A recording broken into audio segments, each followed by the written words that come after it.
जय हिंद। तो समझते हैं शिक्षा की रीढ़ कहे जाने वाले सम्मानित शिक्षा मित्र समायोजन के संबंध में कुछ लेटेस्ट इन्फॉर्मेशन निकल के आ रही है, जो मैं आप लोगों के साथ इस छोटी सी वीडियो के माध्यम से साझा करने वाला हूं। ऐसे में संपूर्ण जो जानकारियां होंगी वह नई राष्ट्रीय शिक्षा नीति के तहत व वर्तमान में जो स्पेशली न्यूज़ के माध्यम से आ रही है उसको आधार बनाकर मैं आप लोगों के समक्ष पेश करने वाला हूँ। तो ऐसे में इस समय वर्तमान समय में लगभग कई वर्षों से अपनी सेवाएँ दे रहे हैं सम्मानित शिक्षा मित्र व उनके समायोजन को लेकर उनके अथक प्रयासों का नतीजा है कि जल्द ही केंद्र सरकार व राज्य सरकार आपके समायोजन पर गहन विचार विमर्श करेगी और जल्द ही इसकी घोषणा भी कर दी जाएगी। तो ऐसे में वर्तमान में क्या स्थितियां बन रही हैं उसको भी समझेंगे। इसके साथ साथ सम्मानित शिक्षा मित्र में कौन सी दो कैटेगरियां हैं और पिछली सरकारों ने कौन से अवैध समायोजन का करार देते हुए पिछले जो समायोजन हुआ था उसे निरस्त किया है, उस पर भी चर्चाएं करेंगे। तो ऐसे में यदि वर्तमान समय की बात की जाए तो सम्मानित जो शिक्षा मित्र है उन्होंने समायोजन करने की जो आवाज़ उठाई है और यह आज की लेटेस्ट खबर है और यह लेटेस्ट खबर हमारे ज़िले से ही है। तो ऐसे में यह आज की खबर नहीं बल्कि कई वर्षों से लगातार जो शिक्षा मित्र हैं वो सांसद, विधायक व शिक्षा विभाग के बड़े अधिकारियों, प्रधानमंत्री व मुख्यमंत्री तक अपनी बातों को पहुंचा चुके हैं या अपने समायोजन को लेकर, नियमितीकरण को लेकर जो अपनी बातें हैं, अपने मुद्दे हैं वो उनके समक्ष रख चुके हैं। ऐसे में ज्ञापन देने का जो सिलसिला है वह कई वर्षों से है और प्रत्येक जो ज़िले हैं वहाँ के जो सामान्य शिक्षा मित्र हैं वे अपने स्तर के अथक प्रयास भी कर रहे हैं।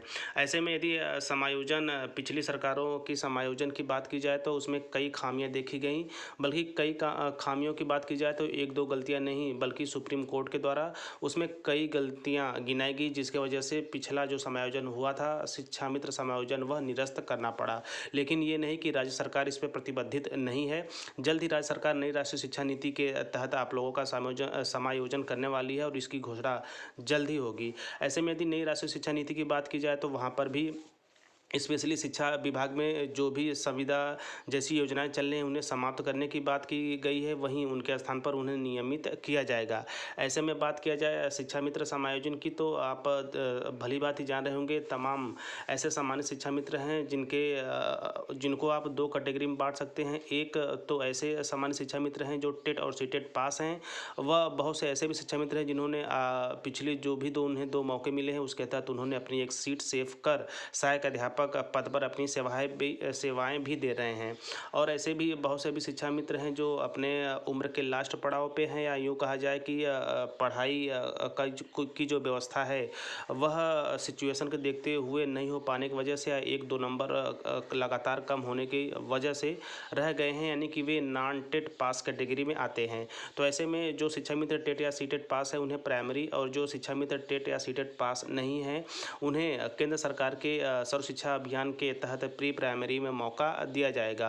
और इस बार का जो समायोजन होगा वह राष्ट्रीय शिक्षा नीति के आधार पर होगा, राष्ट्रीय शिक्षा नीति के तत्वाधान में होगा, ताकि आगामी इन फ्यूचर कभी भी कोई भी सरकार आए तो आपको आपके समायोजन पद से निरस्त न कर पाए। वर्तमान समय की सरकार व केंद्र दोनों प्रतिबद्ध है आप लोगों के समायोजन को लेकर, क्योंकि लगभग कई 10-20 वर्षों से आप अपनी सेवाएं कम वेतनमान में दे रहे हैं। ऐसे में बीच में काफ़ी दुखद घटनाएं भी आती हैं शिक्षा मित्र के वेतन कम को लेकर, उनकी स्थिति परिस्थितियों को लेकर। तो बिल्कुल जल्द समय आ गया है, शिक्षा मित्र समायोजन की बड़ी घोषणा होने वाली है। जल्द ही आप लोगों की अस्थायी नियुक्ति होगी और आप भी एक सम्मानजनक वेतन के साथ सम्मानजनक पोस्ट प्राप्त कर सकेंगे। इसके साथ साथ शिक्षा मित्र जो योजना है वह पूरी तरह से उत्तर प्रदेश में समाप्त कर दी जाएगी नई राष्ट्रीय शिक्षा नीति के तहत, और इसके तहत अन्य प्रदेशों में जो इस तरह की योजनाएं चल रही हैं शिक्षा कर्मी के रूप में या फिर पैरा शिक्षक के रूप में, वहाँ पर भी उन्हें अस्थायी नियुक्ति देकर इस तरह की योजनाएं सरकार बंद करेगी और आगे इन फ्यूचर में इस तरह की कोई भी योजना स्पेशली शिक्षा विभाग में नहीं लागू की जाएगी। तो ये रहा वर्तमान समय में शिक्षा मित्र जो स्पेशली अपने समायोजन रद्द होने की वजह से काफ़ी निराश भी है, लेकिन अब जो राज्य सरकार है, केंद्र सरकार है, सर्व शिक्षा अभियान के तहत नई राष्ट्रीय शिक्षा नीति के तहत आप लोगों का समायोजन प्राइमरी व प्री प्राइमरी में करने वाली है। तो बस थोड़ा सा इंतजार और सरकार कभी भी घोषणा कर सकती है, चूँकि नई राष्ट्रीय शिक्षा नीति में ये भी कहा गया है कि जो संविदा कर्मी हैं या जो संविदा संबंधी योजनाएं हैं उन्हें 2023 के पूर्व कंप्लीट करना है। तो वेट करिए, घोषणा कभी भी हो सकती है। हताश व निराश होने की आवश्यकता नहीं है। जल्द ही आप लोग अपने एक अस्थायी पोस्ट के साथ अच्छी सेवाएं देंगे। इसके साथ साथ आगे जो भी इसके संबंध में जानकारियाँ आएंगी उसकी प्रत्येक अपडेट के लिए आप टीचर प्लानिंग पॉइंट चैनल के साथ बने रहिए। तो तैयार रहिए समायोजन के लिए, एक अस्थायी पद के लिए, अस्थायी नियुक्ति के लिए व एक सम्मानजनक वेतन मान के लिए। तो मिलते हैं नेक्स्ट वीडियो में नेक्स्ट इन्फॉर्मेशन के साथ। तब तक स्वस्थ, व्यस्त और मस्त रहिए। जय हिंद, वंदे मातरम।